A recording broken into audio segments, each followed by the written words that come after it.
Yankopon, ye demafo, ye boafo, ye quanchrefo, Yankopon, wo boy, ye and se wusuban so se wonseso. Ye da wasi bebre, ye show when munyam say, ye say, to say, what the yamba when him said the biada yam rani mesum. Ye da wasi pa nyamitumfo, say a seniano, a ho, and a wee ye and niswenina. Twediampo asedan kan wodin wo ye bebre amaye na wugususo ye yeda wase ban bone hweso pa wo boye nyina ho ban na wotwima esi mu aye ba wanim ha ye de ye ho begya wo ye ho atumfo wa boye ho ban eneso ya ba wanim de ye kan ne se bagi wa ye ye no na ase wo sa ye ye sentontom senkanfo asedan kan wodin de a chen so kra ne se afimunie ena emma Yedi yeda.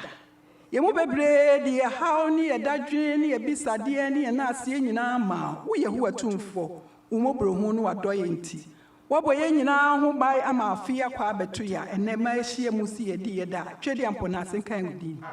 yeda wase wo ye mema yeda wase wo ye ma yeda wase wo ye nananum nyina asidan kan udi yeda wase na wotwi mu se ye ba wo nchen wo kasa kire yakwane hodo bebre mu utu yefu ehye nkrani eneso da woda konkri wodi ya ba wo anim se yemra emeti ho asem twede ampon asedan kan wodi yesro ho yemobo na fe fa obaso osofo maame Florence so ekasa kire erade ma ho konkron nsane ngoni so de ono kra susu a wo fi se enye no ma wotumi no ho konkron no enwura ne mu at that particular moment ogina kwa okasa ma onsama ehia se yetini yente ye mfa mabra panhye wani munyam ye ba yesu ye mu bebre wo ne so a ye mu bebre wo na ase ye mu bebre wo haw ye ba wasenua na ase ye so ho ye mobo na tie yesu frɛ na dede me enyen hyira sonkomaye na ye firi wani mu a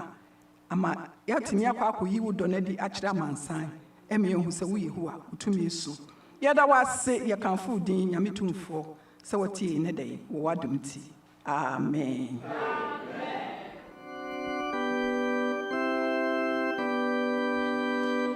Almighty Father,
Sister Doris, are you ready now?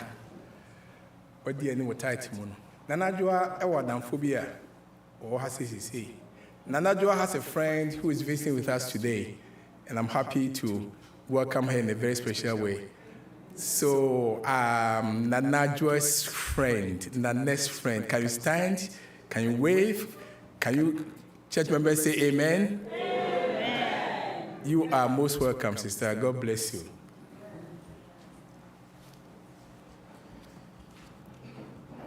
Happy Sabbath. Women for Christ. Women for Christ. Women for Christ. Adventist men. Adventist men. Adventist men. Amen.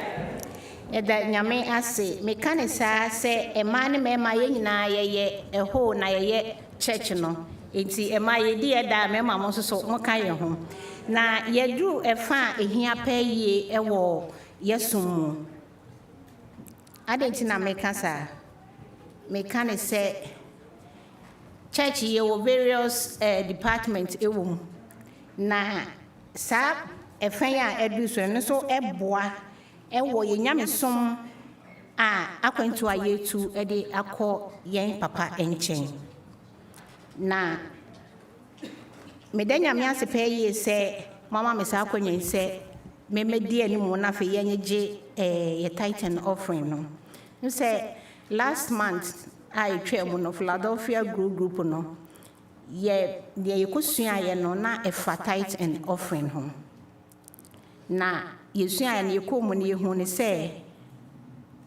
nyame se ono na sika ene dwete enyina eye ne dia. Na empo asase we se ayete so ne nyina no so no eye ono nyame dia. Enti se yen ayete mu no ye wo sika na ye wo dweta ne nyina eye Nyankopon ena eye ne dia na ye ka ne se ne senti ene efutusem kitwa bi na me kenkan na yenya bema odesa efutusem yi mai wo hwekonkrom no enye obia ese yenya bema Solomon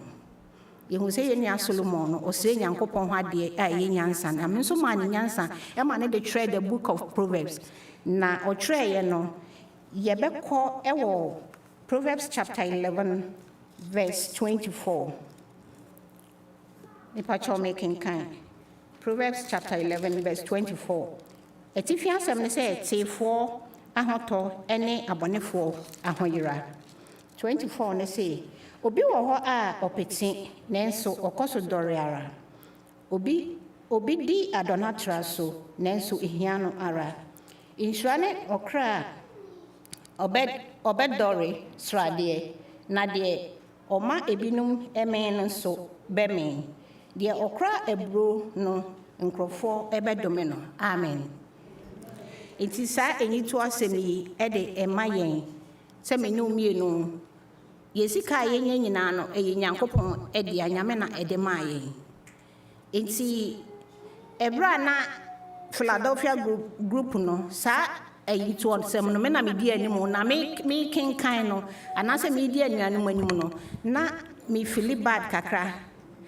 Enti na me ka se rade senti binti no manye masedi a nyame ka ne se fa cheme bada me se fili ye no so biemu esa wo ebra na ye church business meeting na opani amoda akon ebegina ho na fe wo ode yen sika sam ebeda ne ye na fe ye hu ye so na me bisa me ho se sika a ye bobodi nyina no me Doris me die wo mu se ya na ebo nyame adwuma enti se efa baabi no me bo me homodi wo mu a metimu ye me de se me nso metimi participate ye ene fa baabi nso se me ni nokran nso so a eno nso so na me di ho yi a me sre erade se wo mo aye na ye nyina ye betimi adi nokran ama no fi se ye se kwancha de efe no ye de sika na eden ene ye asori ye ba enemam ekoso nyina na ye de sika ena ye sika nso aye yi ni ye boa ama yetimi de akwakoboa afoforo ene Nyankopon ne dwumadi ene ye ka ne se said ye nyina ye ni mo no ye various way a ye betimi de ye donation na aba ye betimi de afa Adventist giving ena ye betimi so de afa Zelle WhatsApp cash app on so ho ena ye betimi so de aba ha ye se rade se wo mo aye na ye ntimi ni nokrema no da ne da nyina sabe ya oba ye nso ye nya Araba e woni di monti amen ye bebo mpaye ye Nyankopon woni abankese yeda wase se ye wo na da ne da nyina wo de ye ba wo na ase a wo kyerɛkyerɛ ye ne awurade wo pɛ wama yate ase se sika ne dwete nyina eye wo dia eti hua mobɔ na de ye nya no so no ye ntimi nimu no korɛ ne afa maboa wo adwuma ye gyae wo ma enye bia ma nso hye wo nsa wo ma eni adwuma nso hye wo nsa ne ye ka nyina ne se awurade ka wo bia koma na wo ma eni adwuma nso boa wo bia na enya adwuma na ibetimi ayesa sebe ya wosom ene wudwumadie ene wasempaka no ebetimi akoso wiase afene nyina akosi se wo beba yeda wase se wo beye sa amaye hraye odoba ne din monti amen.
Amen.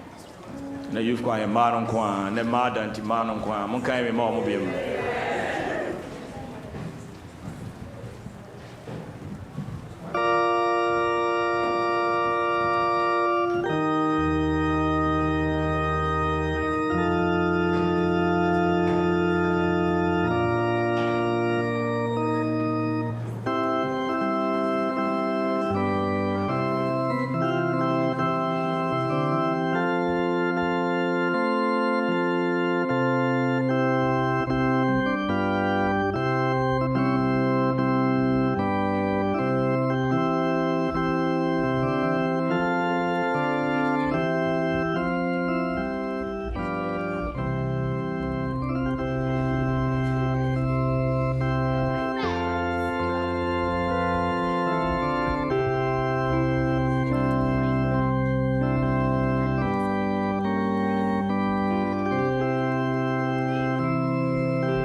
Happy Sabbath, church, and happy Sabbath, boys and girls. I want to welcome everyone to our children's story time. Our lesson for this week was lesson 9, titled Streams of Blessing. For our opening prayer, I will call on Michaela.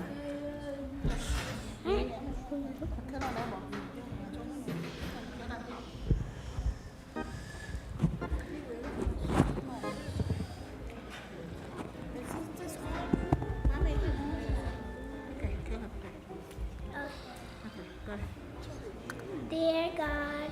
thank you for this day. Thank you for the mommies and daddies. Thank you for our grandmas and papas. Thank you for all blessings. In Jesus' name, amen. Amen. Our memory verse was from John chapter 7, verse 37, and it says, "Let anyone who is thirsty come to me and drink." Amen. The message for this lesson is we praise God for supplying all our needs. And amen. Our opening song will be Jesus Loves the Little Children. Amen.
Hi everyone, it's Aunt Fernita.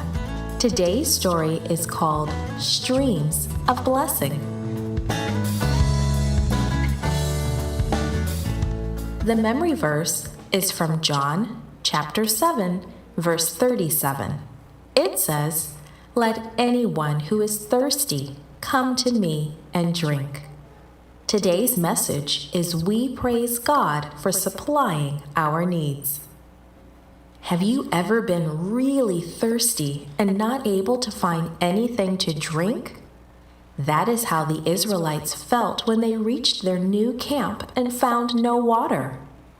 It happened something like this. It was time to move again. The Israelites were getting used to making camp. They could put up and take down their tents very quickly now. Life in the desert was very different from life in Egypt. In Egypt, they had worked as slaves, building palaces and temples. Now they were going from place to place, following God's leading. God had looked after them in so many different ways. He had protected them when all the plagues came to Egypt. When Pharaoh chased them, God had opened an escape route through the sea. As they continued their journey, God had provided manna, food for them. They could see God's presence in a large cloud in the daytime and a cloud of fire by night. The desert was an unfriendly place. It became so hot during the day that you could almost cook on the hot stones. At nighttime, the temperature was cold. You needed to wrap up to keep warm. They had arrived at Rephidim, their new camp. Everyone was tired, thirsty, and dusty after the long walk. The cattle's cries demanded water. The sheep and goats echoed that call. The donkeys brayed and stamped their feet, adding to the plea. Only the camels did not seem to mind that there was no water. They could go without it for some time. Everyone looked around, but there was no water. People began to ask each other if they had found any water. The answer was always the same: no. Soon the people began to look for Moses. When they found him, they began to complain. "Give us water to drink. We are thirsty. Our families are thirsty. Our animals are thirsty. We must have water or we will die." Moses looked sad. He knew that God would provide all their needs. They had seen God do so many things for them. Surely they must understand that God had brought them here, and he would provide water. Moses answered, "Why are you quarreling with me? Why are you putting God to the test?" The people would not listen. They just complained. "Why did you bring us out of Egypt? We're all going to die." Moses did not know what to do. He turned to God in prayer. "What should I do with these people?" he asked. "They are almost ready to stone me." God answered Moses, "Walk on ahead and take some of the leaders with you. Bring the staff you used when I turned the waters of the river Nile into blood. I will go before you and stand by a rock at Horeb. Strike the rock, and water will come out of it." So Moses called the leaders and walked ahead. He found the rock and struck it just as God had said. Water came gushing out. Enough water for everyone. More than enough to water all the animals too. Once again, God supplied all their needs. God never changes. He still supplies our needs today. What a wonderful God.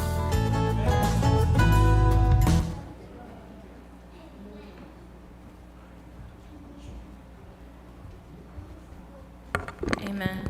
I'll call on Miss Betta to give us our closing prayer.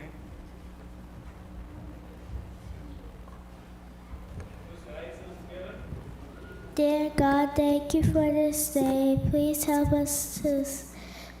keep this lesson in our hearts. In the name of Jesus, I pray. Amen.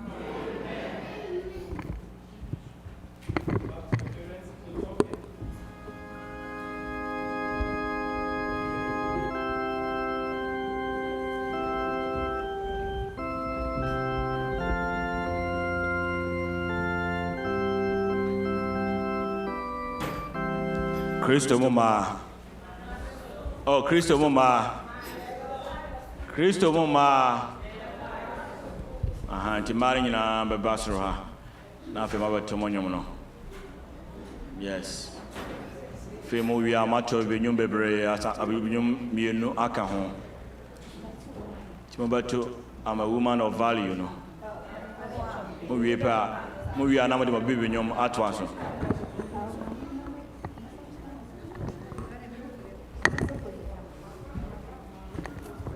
Kristo mama. The Josh be project chairman. Na ya ke kan ye ho.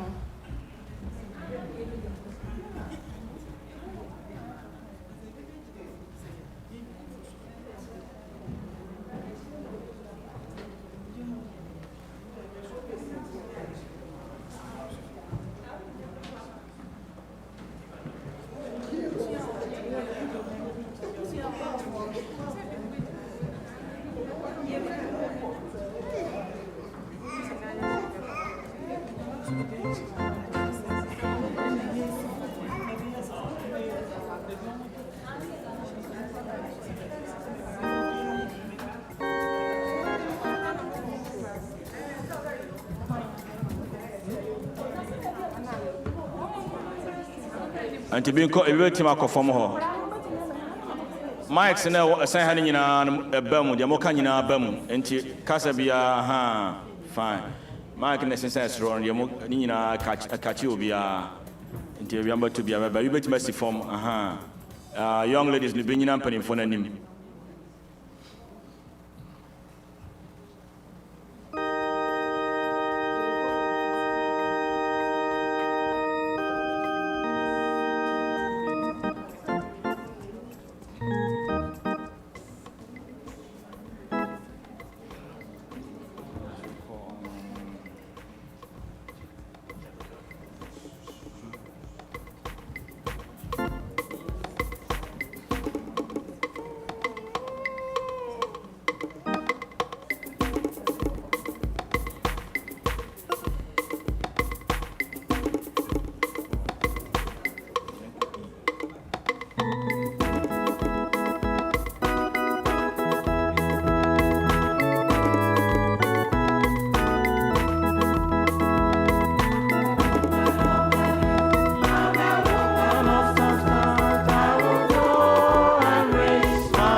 Chosen by the Lord to testify His goodness to the nations and all around me.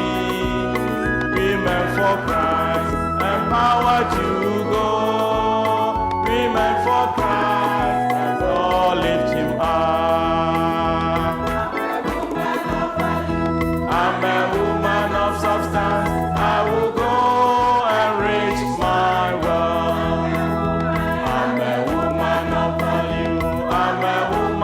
Substance, I will go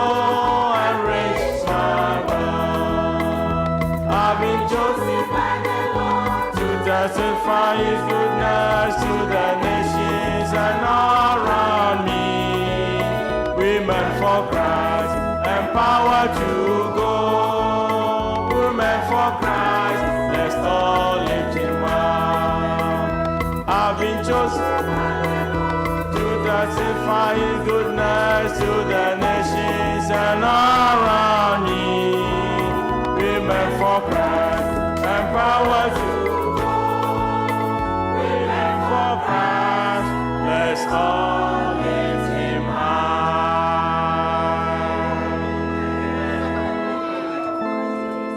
He's right. He's right.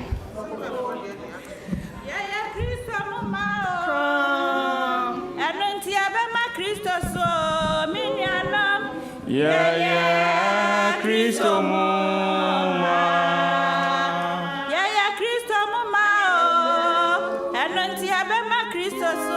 miniana. Yeah,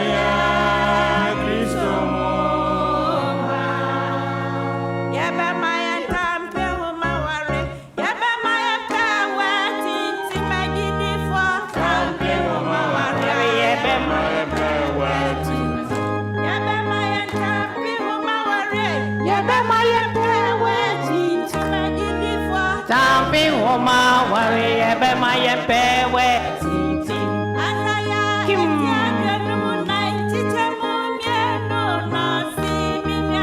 Tapping woman, worry about my pewe.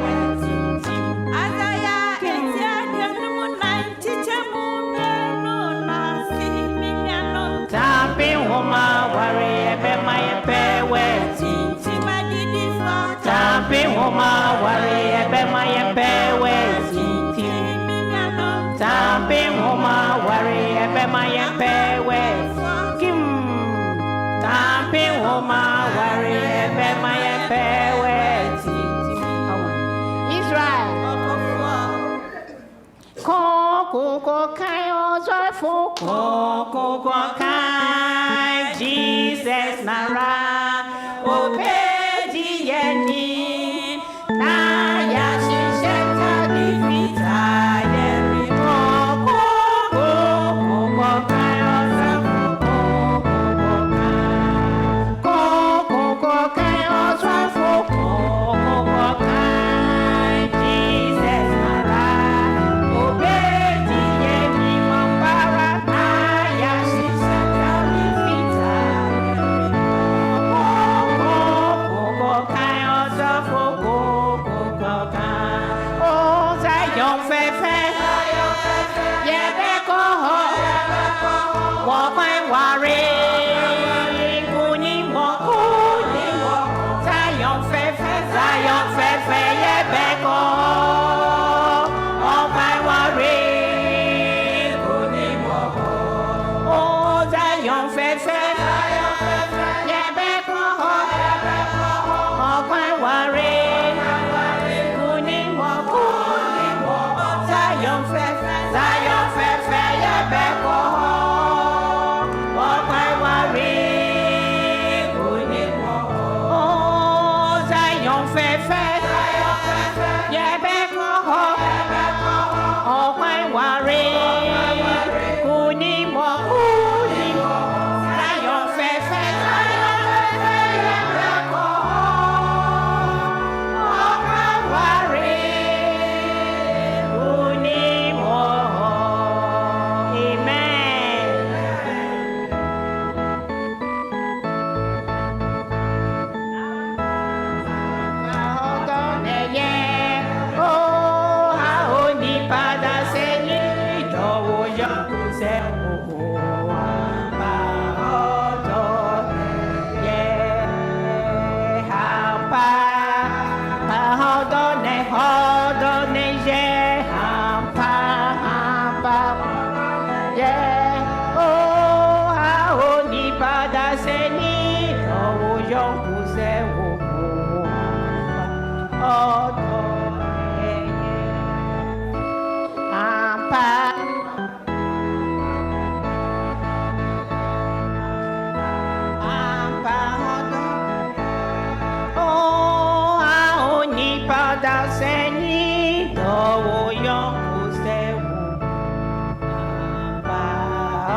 Happy Sabbath, church. May we all rise. Today's scripture reading will be taken from 2 Peter chapter 1, verse 3 to 4. And I read, As his divine power has given to us all things that pertain to life and godliness, through the knowledge of him who called us by glory and virtue, by which have been given to us exceedingly great and precious promises, that through these you may be partakers of the divine nature, having escaped the corruption that is in the world through lust. Amen.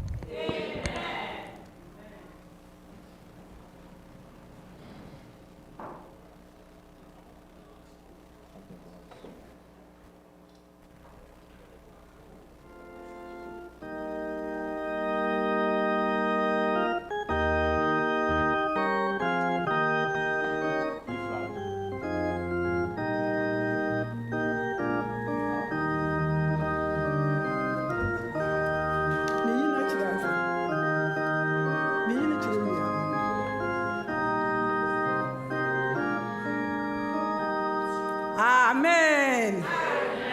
I am a niji nese mi yimi nua akyerɛ me nua yɛ a meyi no akyerɛ ɔyɛ ɔsɔfo maame ne kunu de Pastor Joe Hagan Nyankopɔn enam so afa ɔmo so ayɛ adwuma bebree ɔmo adwuma a ɔmo hyɛ aseɛ no ɔmo hyɛ aseɛ wɔ North Ghana Mission the base ano ɔmo wɔ ɛwɔ Bolgatanga Nyame de ɔmo yɛ adwuma bebree ebere a ɔmo adwuma a ɛwɔ Bolgatanga ewie duro no Awurade de wɔn ɛto nsa ɛfrɛ ɔmo ma ɔmo ba Central Ghana Conference a ɛwɔ Kwada so Onyankopɔn nam so ɛta ɔmo akyi maame ɛbɔ ɔmɔden biara taa ne kunu akyi ɛma ɔmo yɛ adwuma ɛma nkunimdie ɛbae Nyame sa ma ɔmo so ɛde ɔmo kɔ Ghana Union a ɛwɔ Accra Awurade fa ɔmo so yɛ adwuma bebree ade baako a na m'ani gye maame ho sɛ na ɔyɛ obi a na ɔyɛ hohoyɛ obie ne pono ama obi biara a ofiri Kumasi anaasɛ etifi hɔ no ɛba saa poye hɔ no Nyame nam so obi bia ɔbɛba bia no ɔgye wɔn awo atu Nyankopɔn hyira wɔn ɔmo adwuma no anso ara Awurade ɛba wɔn ho ban ɛma afi ɛde wɔn mu ekɔwie ɛwɔ Valley View University a ɛwɔ Accra ɔmo de Nyame nam so ɛma ɔtaa ne kunu akyi bebree ɛyɛ adwuma ɛma afei kɔwie ase sɛ maame na afei ɔbɛyɛ women's ministries leader ɛwɔ saa district mu Onyame nam so ɛma Valley View for ɛplante another church a ɛwɔ Ahyiaye ɛwɔ Accra ɔhɔ so na ɔyɛ women's ministry director ɛwɔ hɔ Nyankopɔn nam n'adom ne ne mmɔborɔhu so ɛhyira wɔn ɔboa wɔn ma wonya nkɔlaa mmiɛnsa a wɔyɛ mpanyinfoɔ deɛ odi kan ɛde gyimama ɛm sɛ wɔba na ɔde ne bae enti gyimama bɛsɔre na afei yɛahwɛ wo amen baako so ɛde Barbara ɔno deɛ ɔwɔ California deɛ ɔyɛ ketewa a ɔno so ɛde Susan so sɔre ɛne ɛhwɛ wo amen Onyankopɔn ahyira mu bebree ama mu manananom na mprempren ha sese deɛ mienu ɛna ɔdi wɔn akyi ɛne wɔn baeɛ deɛ odi kan no de Michelle can we see you amen ɛna Sansia can we see you amen Nyame ɛboa wɔn ɛma ɔtaa ne kunu akyi ɛma wɔn yɛ adwuma paa na ade baako a m'ani gye maame ho biem ne sɛ asɔfo dwuma yi there are so many challenges a ɛwɔ mu nanso ne nyinaa mu no she put a smile face normally bebree wɔ hɔ a yɛ na emu ɔya nso so no he doesn't show na ɔde anigyeɛ ahyia ne mma Nyame nhyira paa saa bere Nyankopɔn abɔ mo ho ban ama mo de wɔn adwuma no akɔ awie nanso ɔmo nwie ɔmo gu so ɛyɛ adwuma Pastor Joe Hagan ɛwɔ Ghana sesi a meka sɛ maame ɛba ha sɛ bɛyɛ a ɔbɛboa ne mma no ɛne ne nananom kakra nti sese ɔwɔ ha sɛ a ɔboa ne mma ɛne ne nananom ɔyɛ New Life asafo ba sese fi sɛ hɔ na sese ɔmo kɔ asɔre manage bebree sɛ maame Nyame ogye ɔsa ɔfrɛ so bra yɛde to w'anim no na woyɛ wadwene sɛ wobɛba na afei Philadelphia asafo ma wakasa akyerɛ womanie Philadelphia asafo ma yɛayɛ krado sɛ deɛ Awurade nam so bia ɔpɛ sɛ ɔde ma wo bia no yɛyɛ krado sɛ yɛbɛtie enti sɛ yɛ meditation song no esia eni amobete eni obiara say Mama Florence Araba Hagan Erade Enshraw ye twen so de basem ebe mai Erade nka ho bebiri amen.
Kristo mama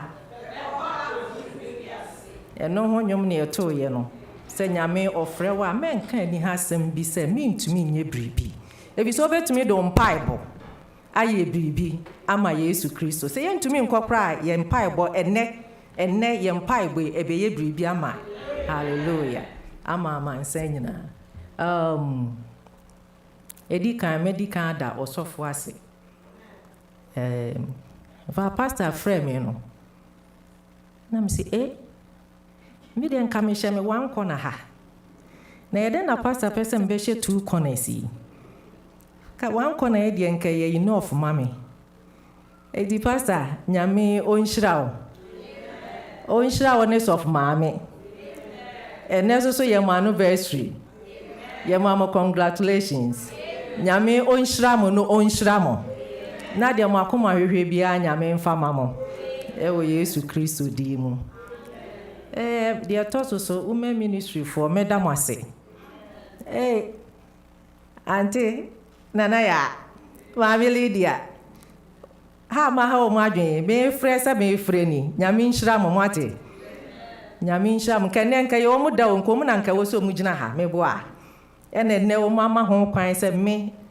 gyina ha sɛ nyame nhyira women ministry for nyinaa sɛ me mama me kwan sɛ me gyina ha nom ne nyinaa yɛmfa yɛ mpaebɔ ɛnkɔ Yesu Kristo anim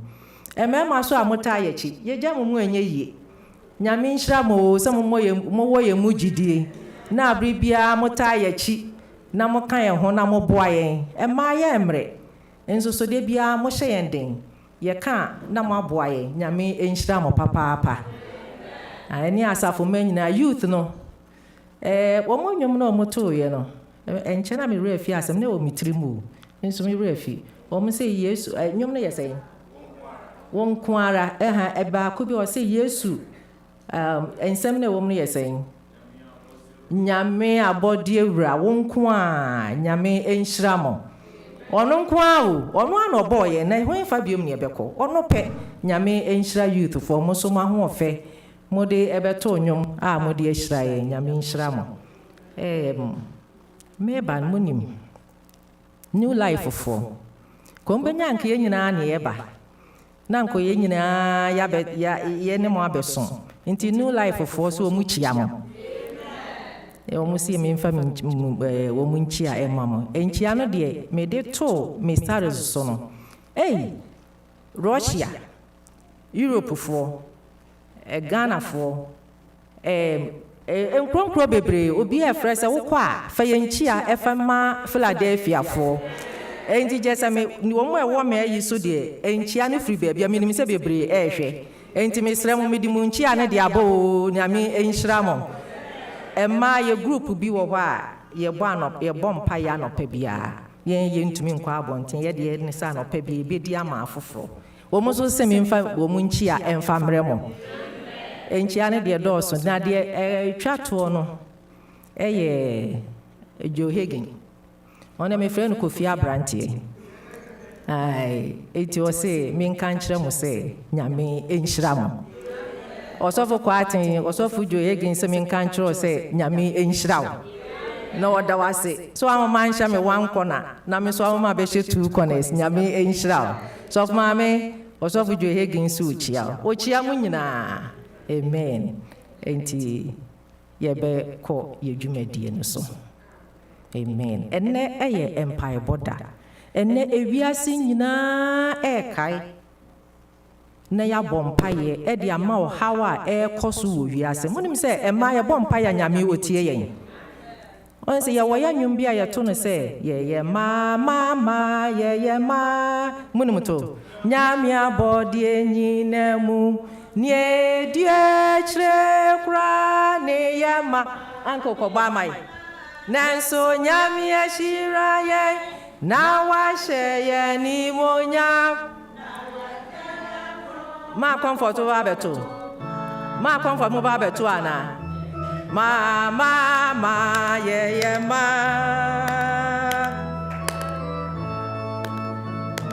ye ma monto mai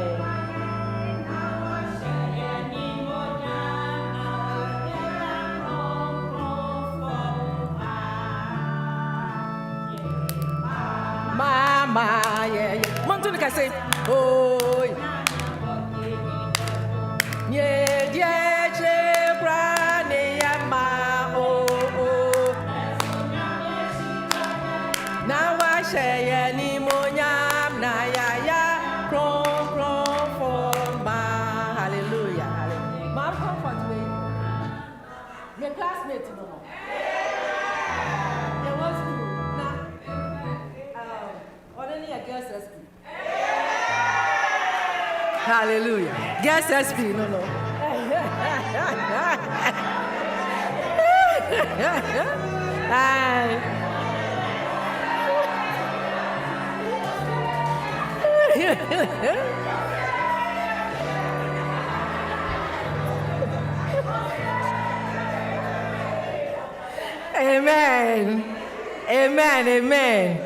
Amen. Nenyu mu 20 sana yesa misamu akoba nya na yesa wo hwe ne kakra na ja. Enhira ba mu. Any uncle. O wa me no. Nyame enhira mo. Nyame enhira mo. Yo, ya ba kwem paebo no so monim. Se nyame ahwe ye so pa ma afia kwa ba betu yenya. Eya aseda na wose ye de ma no. Maami a otro ataka ma yenya. Or say ignite your prayer life, no. Heather Dawn White, small. Or try, na me nim say, na or go through pain mu. Because na as a yare no asha sian kakran, na me nim time or try the end the toho.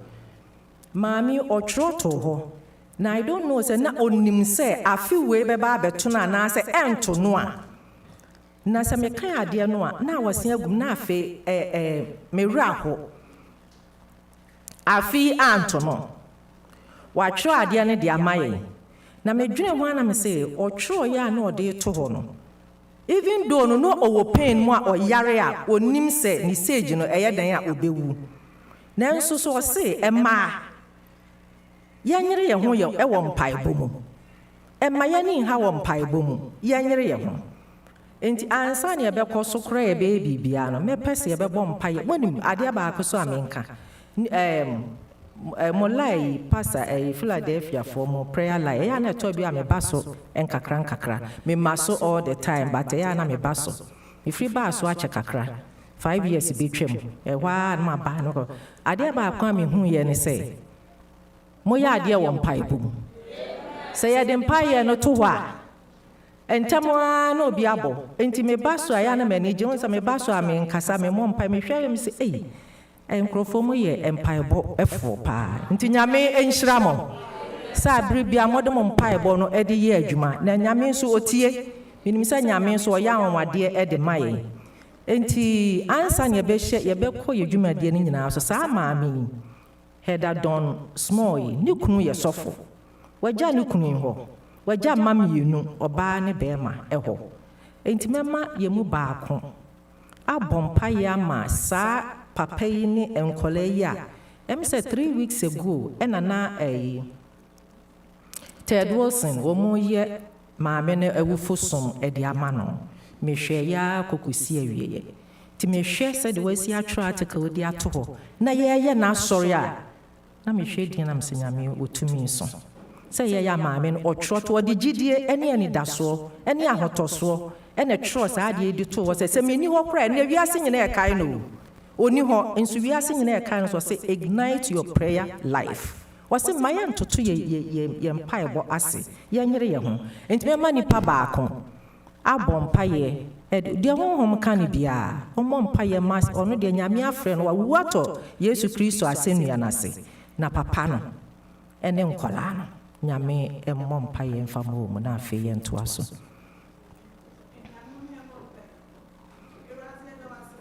Amen.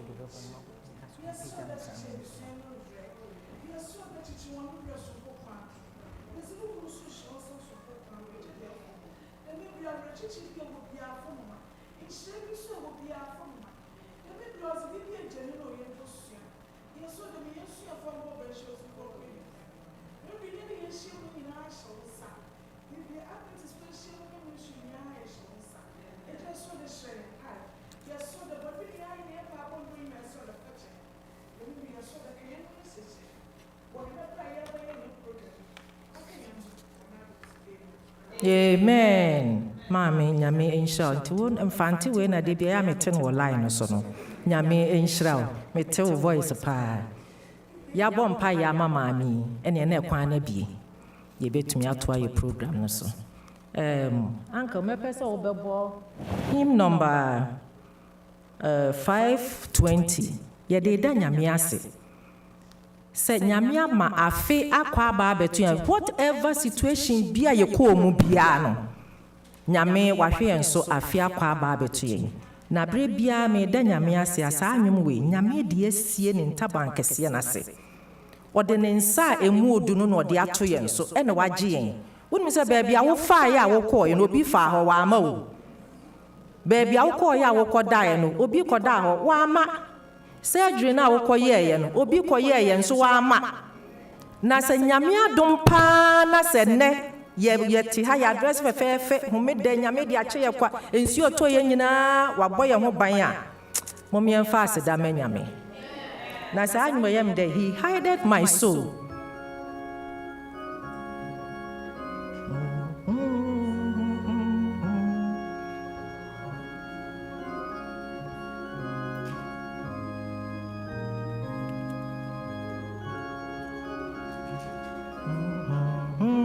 on the road.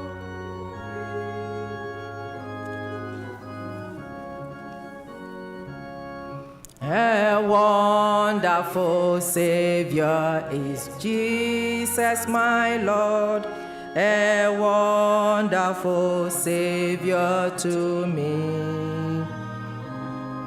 He hideth my soul in the cleft of the rock, where rivers of pleasure I see. He hideth my soul in the cleft of the rock, thy shadow said dry thirsty land. He hideth my life in the depth of his love, and covers me there with his hand, and covers me there with his hand. Last one. When clothed in his brightness, transporter arise to meet him in clouds of the sky. His perfect salvation, his wonderful love, I'll shout with the millions of.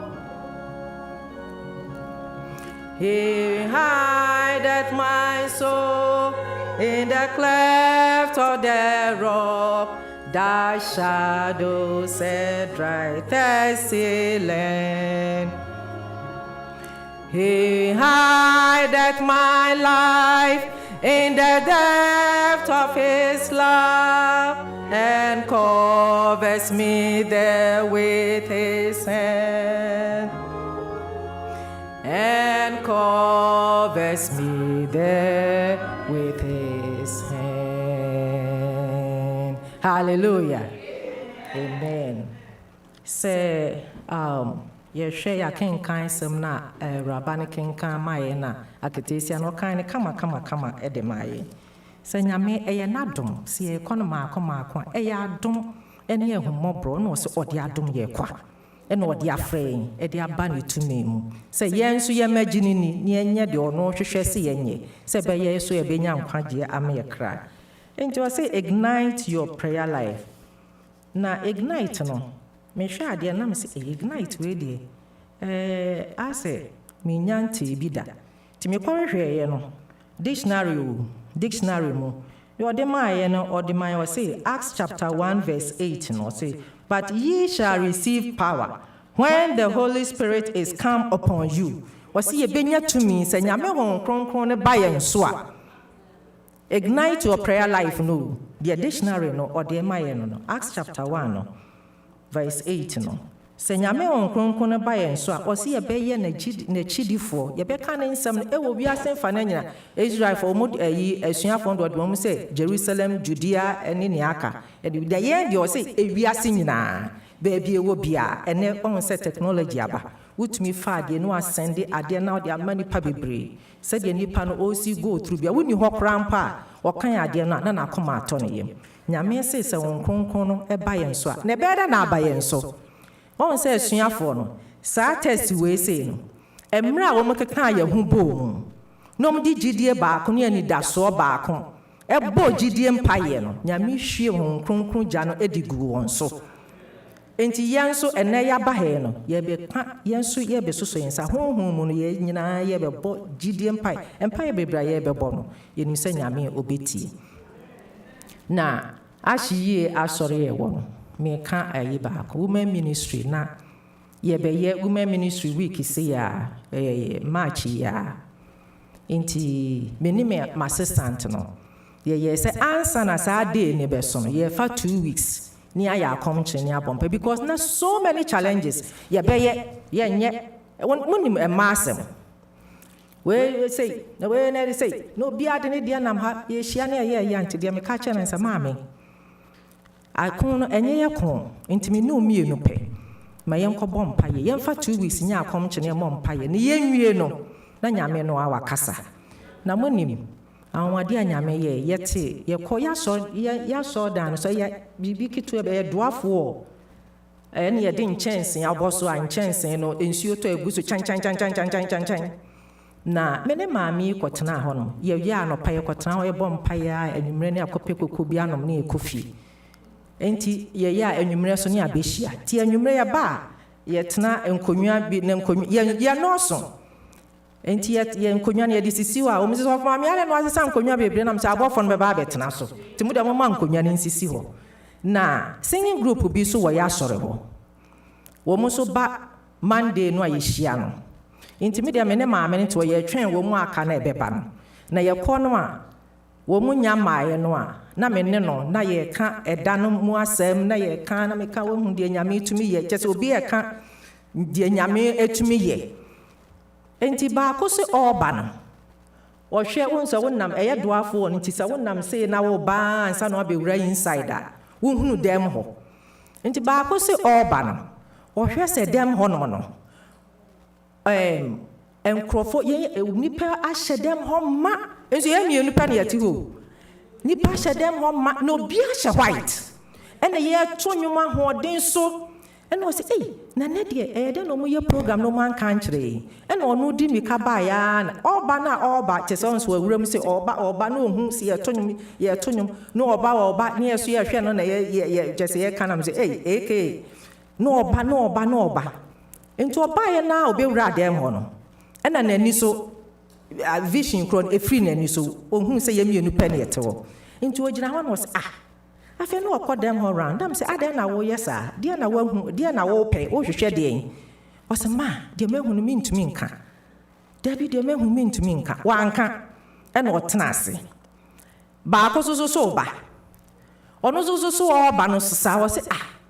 ɛna deɛ program bɛn na ɔmo yɛ a ɔmo anka nkyerɛ bi ɛna ɔno so ɔba na dɛm hɔ ayɛ ma yɛhyɛ white ne yɛto nnwom yɛ obia ni agye ɔno so ɔba obɛwura dɛm hɔ a na n'ani so ate no hwee ni hɔ enti second one no ɔnsɛ first one de wanka nkyerɛ yɛ o second one no ɛna ɔbisa sɛ ɛde asɛm a deɛ na wɔhwehwɛ ɔsɛ asɛm bi yɛ me nwawama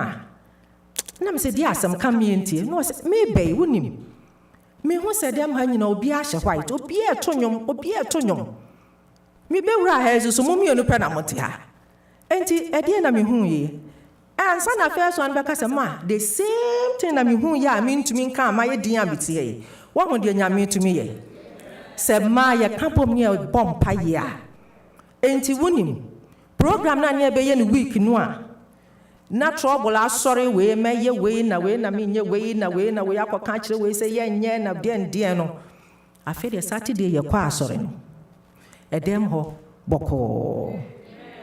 enti youth no yɛ youth Adventist lady no nam de hyɛ ne nsa sɛ wo ɛna wobɛyɛ nhyehyɛ nyinaa mte monyɛ biribia kɔ so kama ma Valley View District program ani ɛkɔyɛ no na tension na sɔre wɔ hɔ no it was so peaceful nyame yɛ na wɔn adwuma na meka sɛ nyame sɛ ma yɛ ka yɛ ho bom ne yɛbɔ mpa yɛ mo ho awade otumi yɛ na nsɛnkyerɛnne nso akɛse ne sisi yɛ nyame etie yɛ enti deɛ yɛfa yɛ a yɛde gyina so no ɛyɛ wɔse wobɔ mpa yɛ a wonya gyidi wobɔ mpa yɛ a wonya anidasoɔ yɛbɔ mpa yɛ ka bom yɛbɔ mpa yɛ a bɔne fakyɛ nso so ɛba yɛbɔ mpa yɛ a Yesu Kristo wotie yɛn enti ɛno ɛnɛ yɛba abɛbɔ yi me deɛ menyɛ preacher pastor na ɛyɛ preacher me deɛ no sɛdeɛ me kunu dwo Hagan ka gyem so Araba wo deɛ wonim deɛ wotumi yɛ na me sɛ me nim preachi me deɛ ne sɛ mpa yɛ side deɛ na wo de me kɔhyɛ hɔ deɛ a ɛhɔ deɛ yɛ na metumi kakra na preaching ni deɛ yɛ na me gyaa ma asɔfo no sɛ yɛkɔfa sɛ me ne yɛhyɛ aseɛ deɛ yɛyɛ ne sɛ me kɔfa obi ba ɔno ne bɛ preachi na me ma bɔ mpa yɛ na ma no aduane ama nipa koro nti saa na yɛgye yakra ɔno me kɔfa nipa na yɛ me sɛ uncle na ma te ani ayera na me de na ama no na ɔno apreachi nipa koraa owie a na me soma yɛ deɛ wɔsɛm yɛ ama no aduane adi na yɛabɔ mpa yɛ ama no bɔ nsɛnkyerɛnne bebree esi enti momma yɛnyere yɛn ho wɔ mpaebɔ mu na nyame otie mpaebɔ enti ɛnnɛ yɛbɛfa Hana ne afa Wednesday maame sɔfo ka Rebecca de na memfa ne nka ho na deɛ maame sɔfo kaeɛ no mede kakra bɛba abɛhyɛ mu wɔ hɔ deɛ Rebecca yɛɛyɛ no a yɛn maa nyame hyira yɛn no ɔyɛ a na edu baabi a ne asan akɔyɛ biribi foforɔ a ɛmfa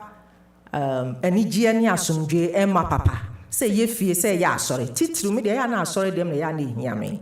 because efie deɛ yɛ dan a yɛka wɔn sɛ na ayɛ kama bata asɔre deɛ mɛba hɔ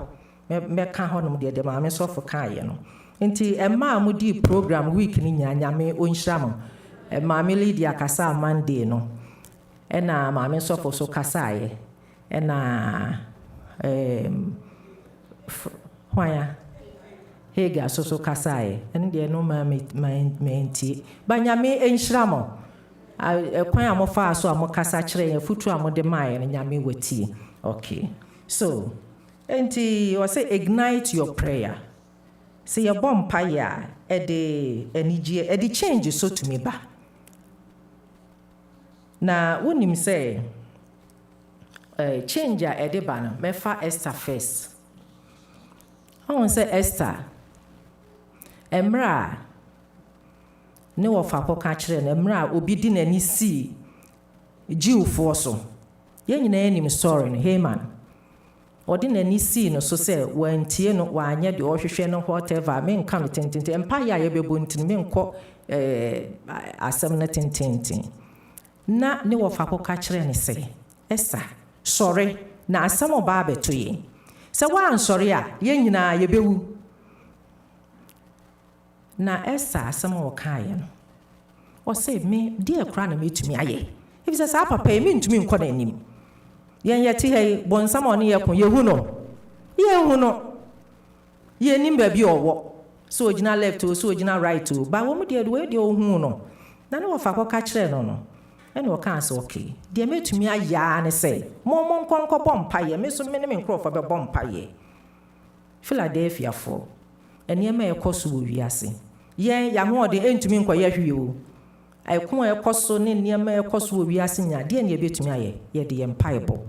ɛna ɛbɛyɛ nti mɛma yɛ mu baako wabɔ mpaeɛ ama yɛn Esther mpaeɛ a wɔkaa so mu nkɔbɔ no baako mpagya ne nsa ma me deɛ honhom ka no ɔpɛ so ɔbɔ mpaeɛ no ɔpagya ne nsa adama mede ayi no ama no deɛ ɔbɛbɔ ho mpaeɛ no okay nyame ɛnhyira wo nti mepaadwɔ mo de adeɛ no bɛma no ɔwɔ akyiri Ophelia nyame ɛnhyira wo nti Esther mpaeɛ a ɔbɔɔyɛ no ɛde change ɛde ɛbaeɛ wo nso ɔsɛ mɛkɔ na sɛ mewu koraa a menwu sɛ menya nkwa so a menya yɛasetena mu yi wiase mu ayeti enema bebre ene ehunu a yentumi bodi minim de wo ha minim de wonim de men so ha me ba ni nyina mu se nyina de empire boka bomu a nyame otie na oye nsoso enim nipa ne bebre ehunu ma wonsa akokon abe no ene asase wo so ebae akwanhwefo ka ho wonim se eziefo bebre mre bi na mitieted wo sen no se ye de adrafo e de aduane ekoma wo mo e wo Russia that time no timi trans na me dwom say radio ho mamobo they are suffering baby a ekon asisi Ukraine Russia e ho ya American the America so wo ho ya ofre me na me bi san say dia na mo ye wo ho ma setem ye say mo kwa asore a mo ye den na me ne ne kasa no je say wutumi hu say ehu wo ho nanso say nyame ene kura wo mo ye mpa ya ye bo no nyame ehwe wo mo so wo ho enti maame bo mpa ye mai say nyame onso saafo ye mo wo ohaw ne amane hu nyina mu sa change ye sa bo mpa ye na nyame je wo mo no nyame onje saafo nya ba bi o mo wo bia no di o mo hia bia nyame emfa ma wo mo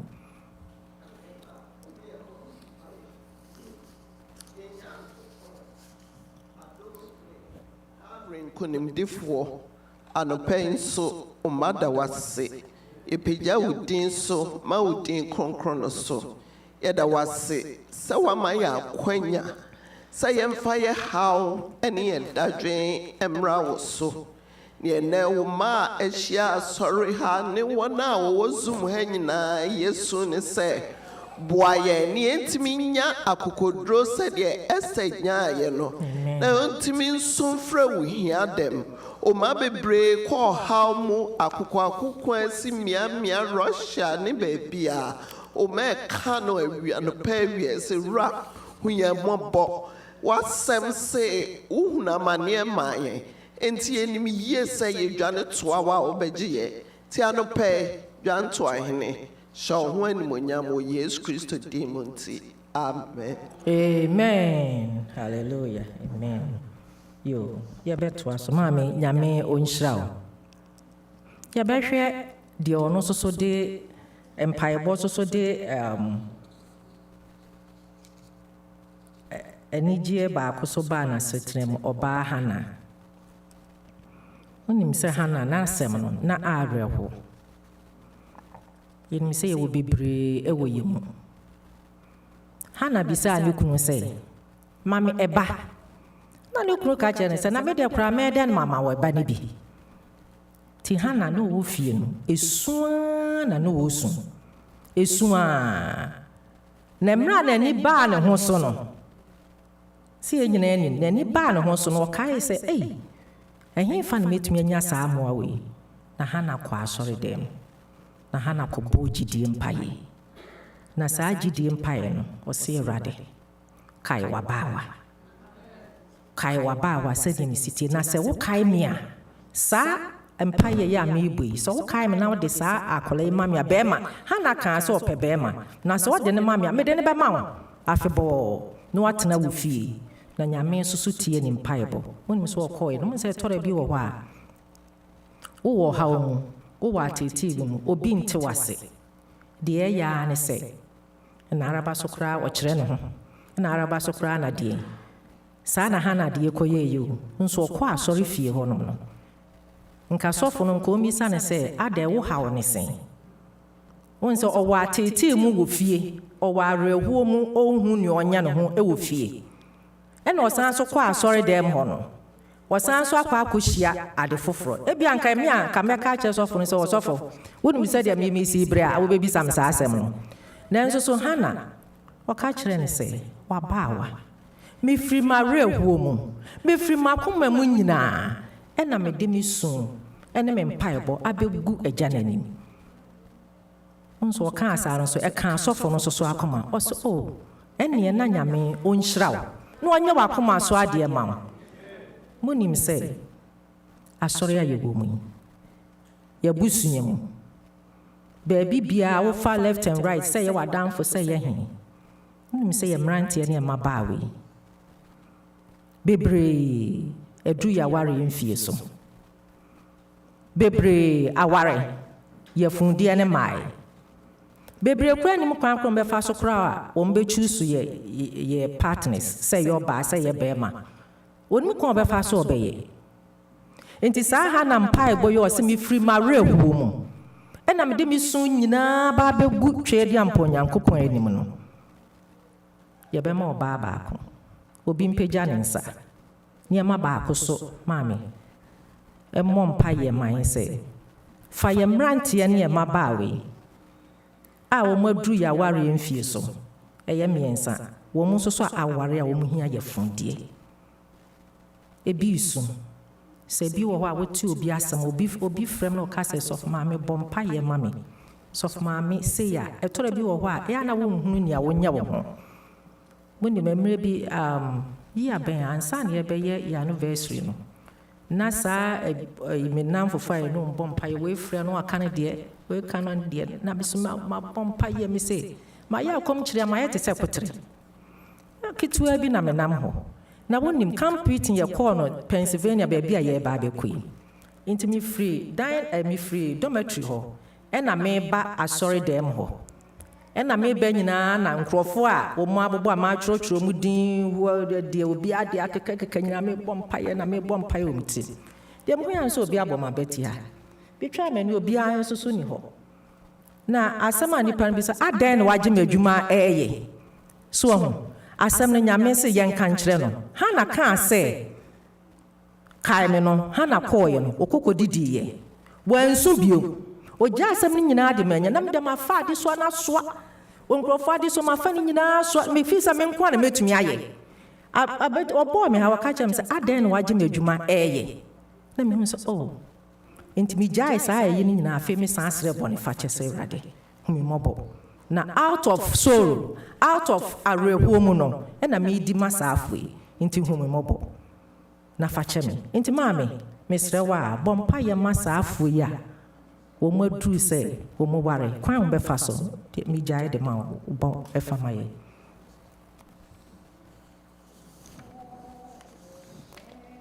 naranya me wo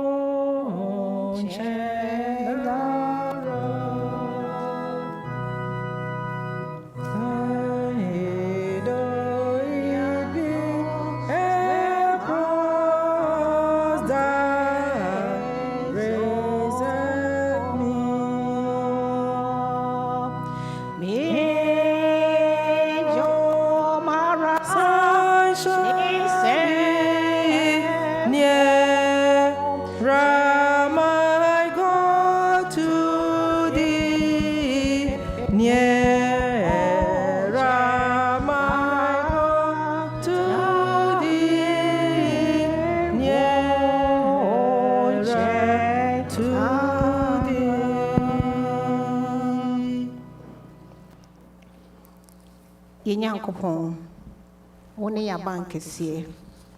chema eni hwamoda amen ade nyina so tumfo enem yeda wase anopewie inso yeda wase se ewo nhwehweye mu no na eda bi beba a wawrade wode bema yen se yemfa yenuanom yi emra wanim yeda wase peyi amen sonko kwanso ena ye jai yehu ahyonsa nititu yenuanom a edru won panin fie so ese wonya apo ewo mo nchen a ope yemabuni ema ne ma nyina wawrade wona wode enepama enti ye disafo nyina eba wanim se adumura se yemu ebi akonkotodwanim ehwehwe sa ade ye firi nyame nchen a wadawo mafro su muso na yesa ma o mayenda amen papa wonkuto wonchen na yebeba yeni obia ho entini aye kan se aware nhihye ene aware emudia ebeba ni nyina efriwo disesafo yi ebesebese wo mano ese hana na se wode won paibo ne wakoma mu enyina aba wanimu a odumfo nyame yeso se fado mo mayenda amen erade so yedane omwa omaka omho abom nenso wonya yefondie na wo sufre wawrade ese erade fad bidom wo mo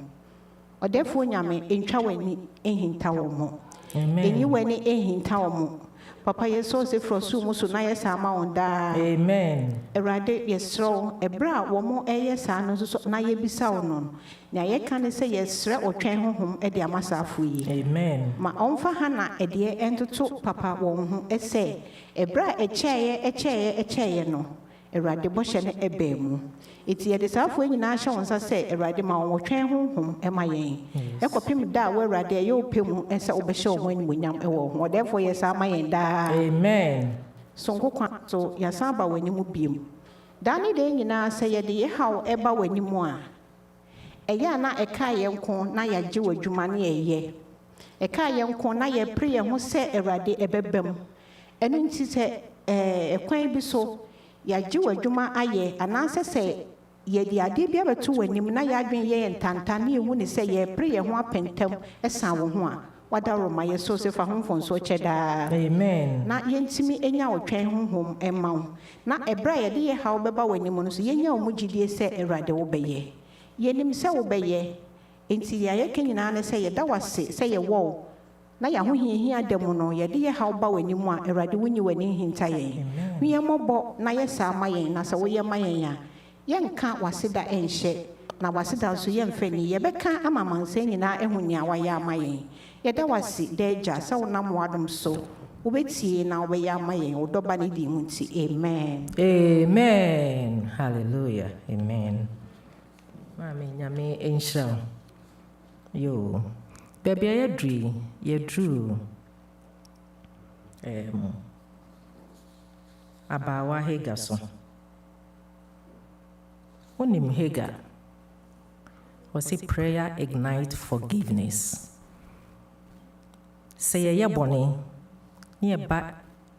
Yesu Kristo nkyɛn anaasɛ yɛkɔ n'anim ɛwɔ mpaebɔ mu a ɔtie na ɔde yɛn mfomsoɔ ne amumuyɛ nyinaa so ɛde kyɛn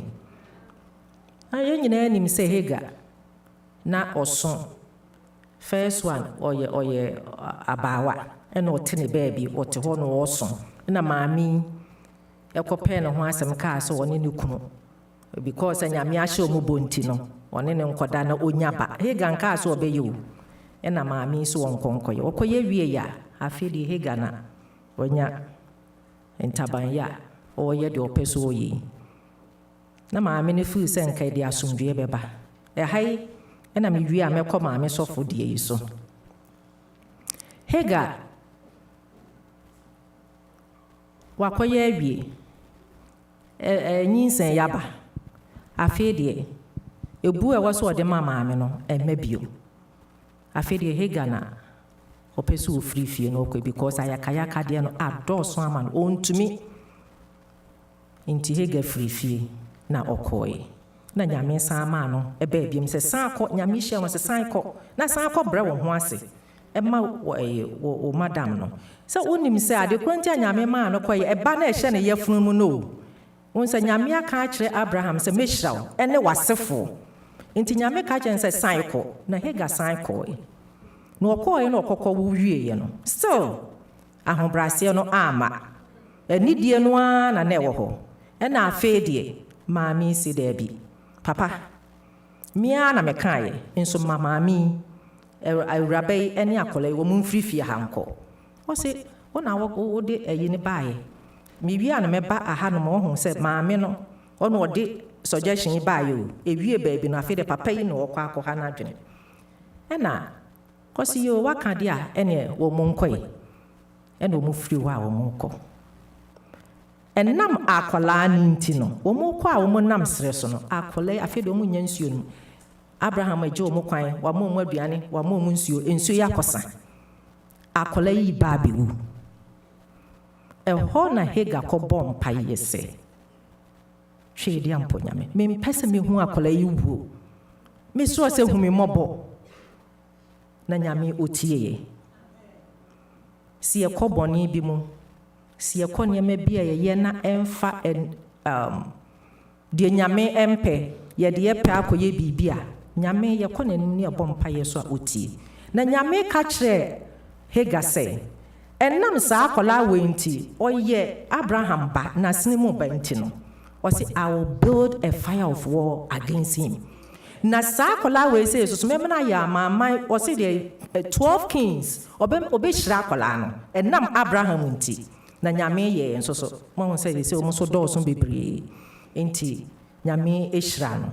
saa boni we ya yetumi ye tore bi a ade bi o ho a wo ya wonnim ebi so anu aye ebi so a ani da ho no aye bi so aboa paye pa wani da ho pa no aye nanso ni nyina mo no Hagan sun ye no nyame otie no na ohyira no na ohyira akola no nso so ebesi ne wohyira wo mu ye bebo empaye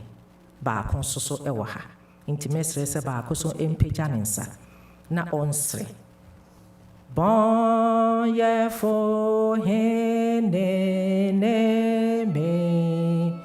nanso Yesu we mame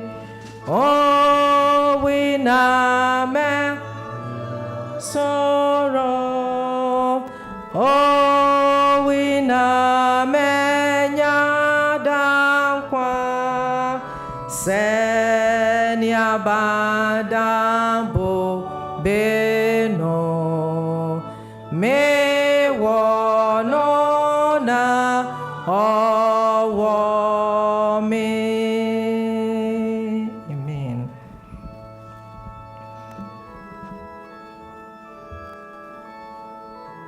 Amen, ma'am, Pacho.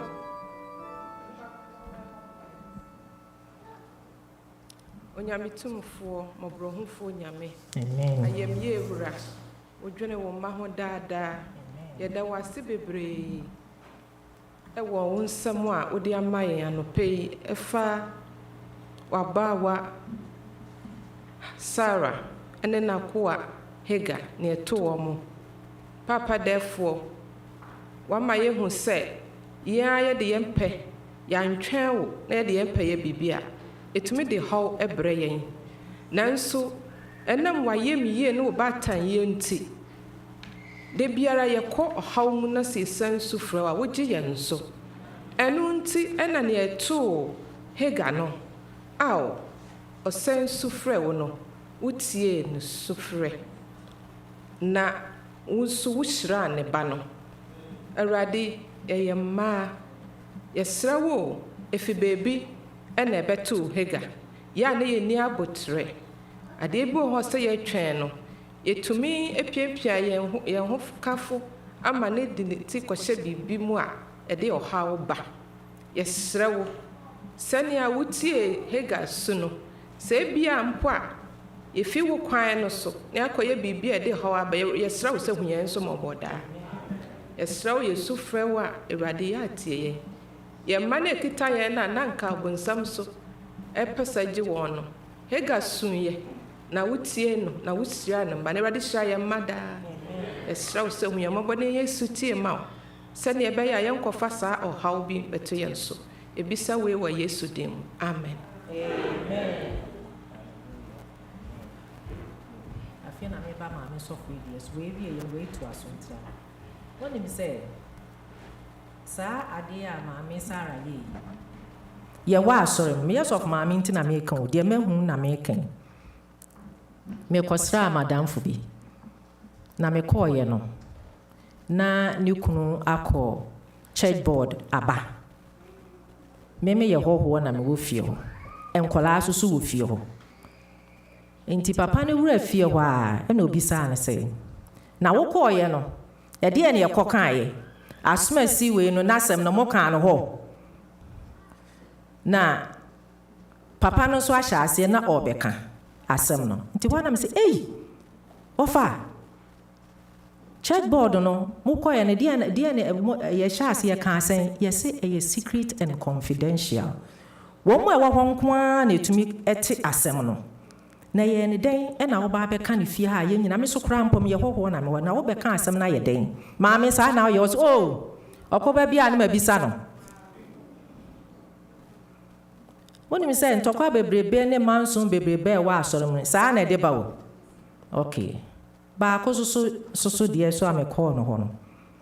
na ne kunu no ya aso pani e na yɛkɔyɛ election no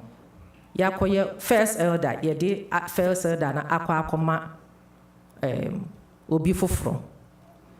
enti na yere na asɛm a ɔbɛka no sɛ sɛdeɛ bɛnti sɛ yɛawo sɛdeɛ bɛnti na ɛwɔ sɛ wotena hɔ ne yɛgye asɔpanyin no firi wo nsɛm ɛde ma asom asi mempene da na papa yi gyina hɔ mesumi gyina hɔ yɛhu asɛm a yɛnka mese mempene da san kɔgye w'asɔpanyin no enti asɛm a papa yi bɛka sɛ sɔfo maame mesrɛ wo di ho dwuma ma me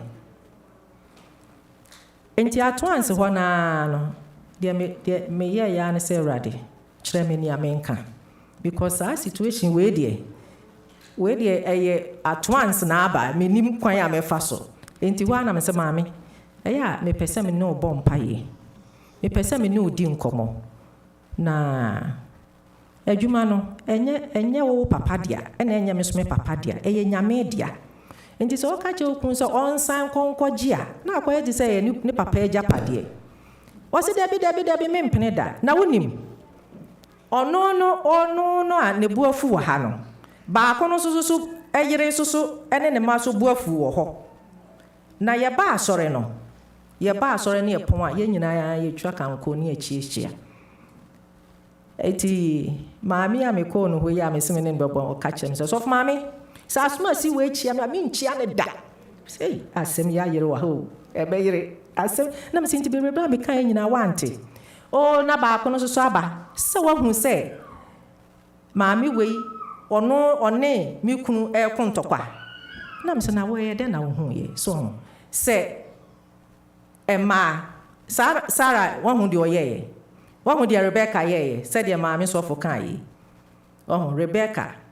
wamfa asomdwe a mafi enti ne dɔba no ankasa na ɛwɔ sɛ nkɔ ne tena hɔ nom efie no hu na setena mu no wahu ne bio because of asɛm ade ɔkɔyɛ yi nti afi asɔre da afi deɛ na wei na afi abusua wei ne yɛamfa asɔpanyin na ama nti kɔ na akɔgye w'adeɛ na ade nti ne agye afiri wo nsɛm ɛna wei yɛ de ma wo deɛ mfata wo no ho a ɛno a na ɛma asɔre yɛhyia a ɛkoro yɛ ɛntumi mma enti mɛsere sɛ mɛɛma no sɛ mmaa no de asɛm no ba a ɛyɛ a momeɛ mmɔ mpa yɛ hu so ɛyɛ a momeɛ nka nkyerɛ mmaa no sɛ munya abotere nneɛma ɛno a o ɛnyɛ asɔre baako mu asɛm na meka yi o si yɛ ne nam yɛ nyinaa na ɛwɔ baabi a de bia yɛ na wohunu baabi asɛm no fi na wɔyɛ akɔfa no wama ne Sabbath school superintendent ɛna na wankɔma me wei ɛna wei susu sise saa wohu baabi efi na de bia ntɔkwa na ɛyɛ abusua afei de abɛyɛ abusua ntɔkwa wɔ asɔre nim enti aha deɛ minim sɛ mo deɛ mo nte saa because me ba line no so a the way a mo si bɔ mpaeɛ ne the way a mo si yɛ no minim sɛ mo deɛ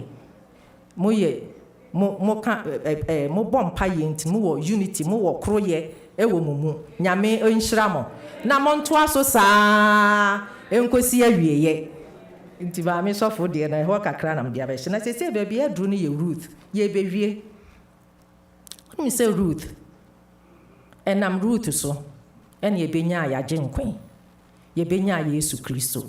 a wahyɛ yɛ bɔ sɛ ɛma yɛ nsuro ɛma yɛ mmohu ɛfiri sɛ ɔne yɛ wɔ hɔ na ɔka yɛ ho baabi bia ɛbɛkɔ biara biribi bia ɛbɛbisa no bia wɔ sɛ ɔne agya no yɛ baako na biribi a ɛbɛbisa ɔno Yesu Kristo no wɔ sɛ agya no so ɔbɛyɛ ɛno nti na de bia sɔre a yɛbɛyɛ a de bia yɛbɔ mpa yɛ kyerɛ ni ɔnim sɛ Ruth no ɔnka wɔ mu a ɛwɔ sɛ Nyame ɔnka Jiwfo yi ho Naomi ɛna otuu no kwan ɛna ne mma akɔware ɛna mma yi so akɔwu ɛna Ruth maame se san na me de me san akɔ m'akyi Ruth se Debbie ɛnhyɛ me sɛ me nsan na baabi a wobɛda no ɛhɔ na me nso meda na wo nyame no so bɛyɛ bi nso me nyame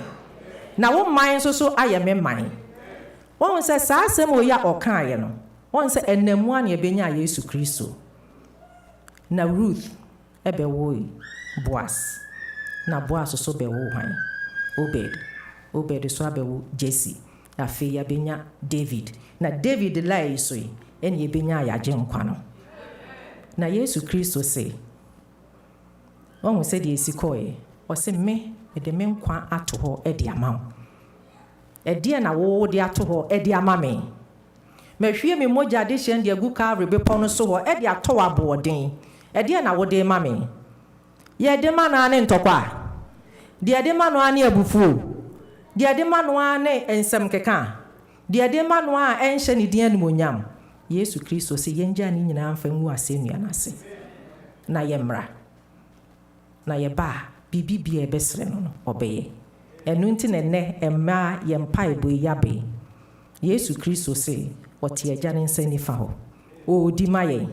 ɔɔsrɛ ma yɛn sɛ wohwɛ a yakayakadeɛ paa yɛyɛ no a sɛ wohwɛ yi no a na mogya ɛɛpram no na ɔnni nsa a ɔde bɛprapra ne ho wansena ɛnam meme bɔne nti a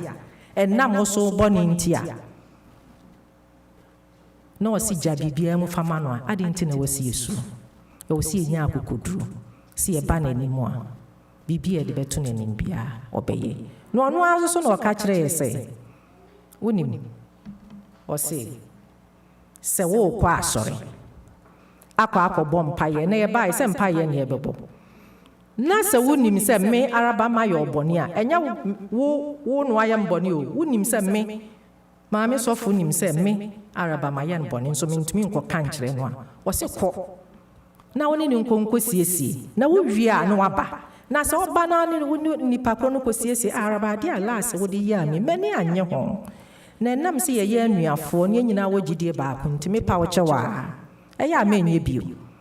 na me nso so magye atom yi o mate ne abɔ mpa yɛ agu so ne yɛde onuadɔ no na yɛde atena ase na Nyame nso wɔahyira yɛn Yesu Kristo sɛ ɛno nti o ɛna maba bɛwu na mede me mogya de hyɛ no atɔ aboɔden nti sɛ wokɔ a na wokae sɛ wo nua bi ayɛ obi ayɛ akɔ na ne ne nkɔnkɔhyɛ wonim sɛ asuafoɔ no time a na ɔmumu mɛtena nifa mɛtena bonkum ɛna hwan wonim sɛ baako ɔmu sɛ afei deɛ ɔmu sɛ Yesu Kristo John nko a na ɔdɔ no enti bibia na ɔma asoma John kɔna kɔbisa Yesu Kristo sɛ adeɛ wei sɛ yɛyɛ ne den because wo na woyɛ ne dɔba sɛ ɔdeɛ yi o so na ɛmmerɛ a wɔn ka wɔn ho bɔɔ mu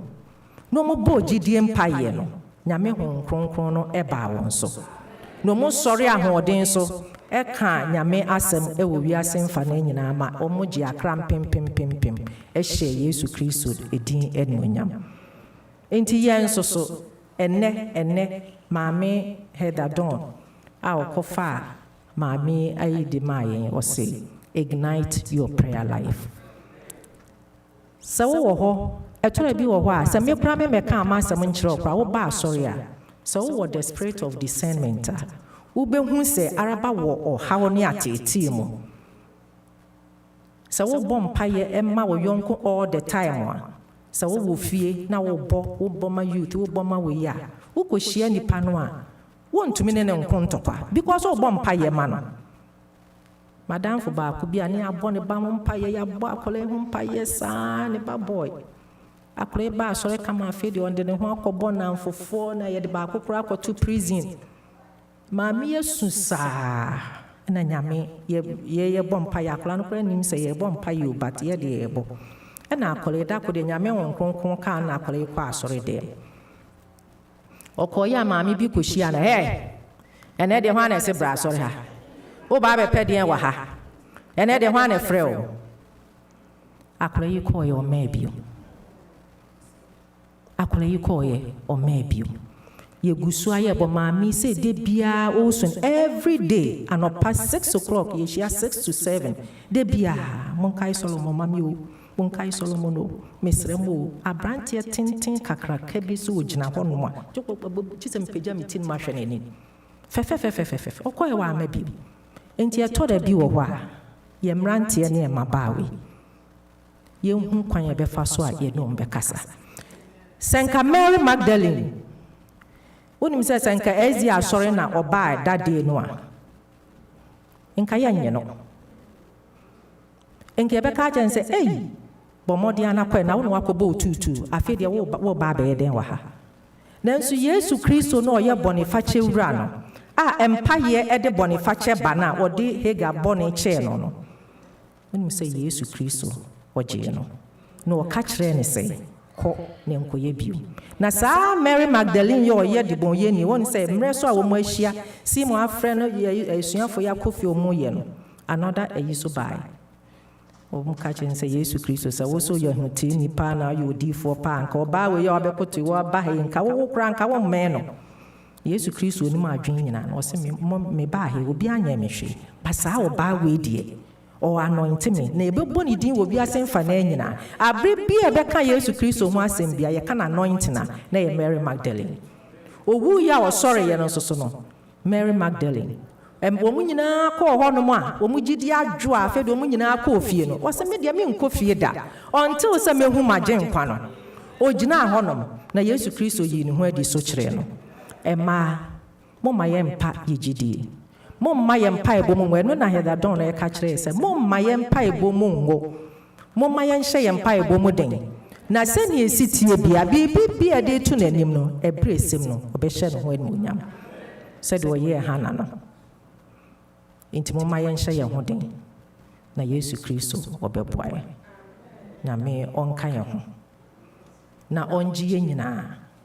onfa nhye ono ankasa ne din animonyam Yeni ahoɔden yeni tumi bia de beya ne sɛ yɛde empaibo ɛna yɛde beba n'anim na ansa na mewie me de bia na youth no ma koma ɛdam so me sɛ yɛn Yesu so ano na yɛwa me koma so na mpanyimfo hɔ na nkola we no mu de na nkola we no mu de because we yɛ akitesia me sorry a me fa mataade hyɛ bia mekɔ anti comfort bɛka kyerɛ me per life me share matadi ameko I don't have any evil mind bia say matadi amahye no eye bone anase ye de because me time ano no enti I was say me bo me life na me baby ye mrante ne ma bawa no wo me ne ye daachi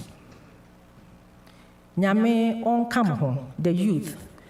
me sre nyame so on ma osru nyansa ene nimdie Ebi say ye ni hon ma mo na ye mpanyimfo no ko ye no me na me swa ne ma benyini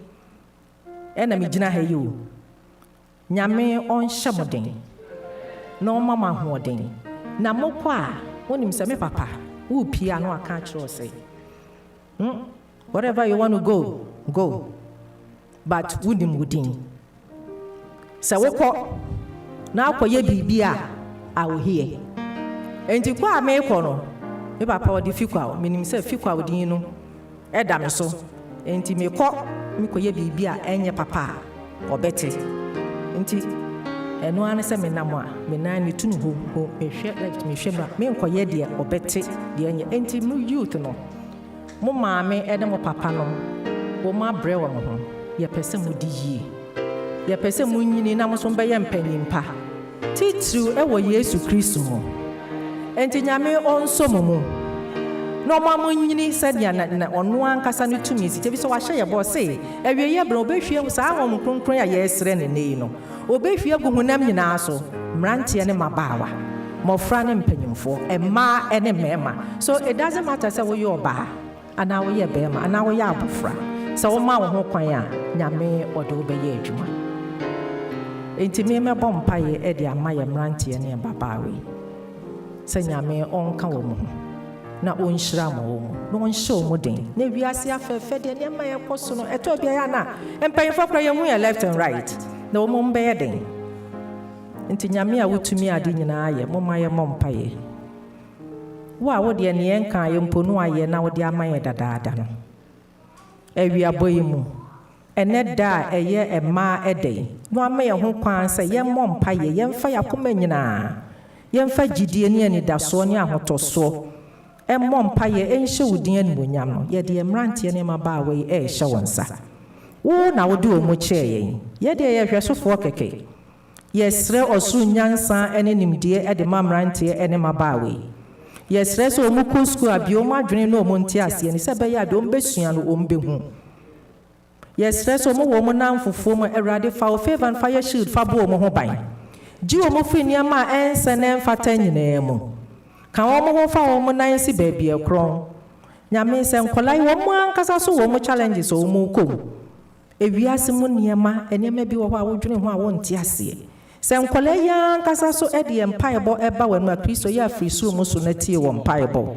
hwie wo nhyira bɛfu fa gu wɔn so fa wo yie no adɔ yɛ fa hyɛ mmɔfra yi afrom ma fa wo ha fɛfɛɛfɛ fa to mmɔfra yi so hwim wɔn nyinaa firi bonsamsɛm fa mmɔfra yi fa yɛ wo dea na daakye wɔn nso so aba abɛtoa so ayɛ wo Yesu Kristo w'adwuma deɛ yɛka no sɛ nyame yɛnim sɛ ɔbɛyɛ ɛnnɛ ɛma adɛ yɛsrɛ sɛ ma wo ho kronkron gya na wo hwie gu asuafoɔ no so no mo yɛ ahye no mo yɛ nam no hwie bi fa gu yɛn so na bisadeɛ ahorow yɛde baa yɛ nyinara ɔhaw bi a yɛrekɔ mu biara atete bi a yɛwɔ mu biara no yɛsɛ sɛ firi soro mu so na Kristo tie yɛn mpaebɔ na yɛma yɛn aseda nka wo din ayɛyie nka wo din so wɔahyira yɛn na wogu so wohyira yɛn wɔ Yesu Kristo din kronkron no mu nti amen.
ansa na bɛbɔ mpaeɛ mesrɛ mo a mohu Dr. Billy a yɛ a mona no ase ma me ɔno nso maama ne ho antɔ no ɔno nso sɛ mefrɛ no ani nti mohu no baabi a mobɛhu no bi a monhyira no ma me ɔha ei prof nyame nhyira wo berɛ a wobrɛ nyinaa wɔnhyɛ w'anan mu wɔ Yesu Kristo din mu amen moma yɛmmɔ mpaeɛ yɛda wo ase yɛne agya nyame a wɔ so yɛsisi yɛhu kwan no a Kristo yɛ asɔ yɛn nsamrɛ yɛ moden yɛpɛ sɛ yɛn nso so yɛhu sɛ de w'ani no onyam si tie daakye nti yɛsɛ sɛ sɔ yɛn nsamrɛ yɛ moden na Awurade twe yɛ bata wo mfi mu gya mu tutu yɛanammɔ fa si w'anammɔ mu na Awurade yɛntumi nwu ntɔ w'asɛnnua no ase ka yɛn ho wɔ akwan ahorow nyam na gye yɛ nyinaa deɛ yɛba ha da bi a yɛtie w'asɛm nyinaa ne sɛ yɛpɛ sɛ ɔtwerɛ yɛ din wɔ wo nkwa nwoma no mu sɛ bɛyɛ a yɛn nso yɛne wobɛkɔ akɔdi da ɛne awieɛ aseda nka wo din o ayɛyie nka wo din so wɔahyira yɛn na ogu so hyira yɛ wɔ Yesu Kristo din kronkron no mu nti amen.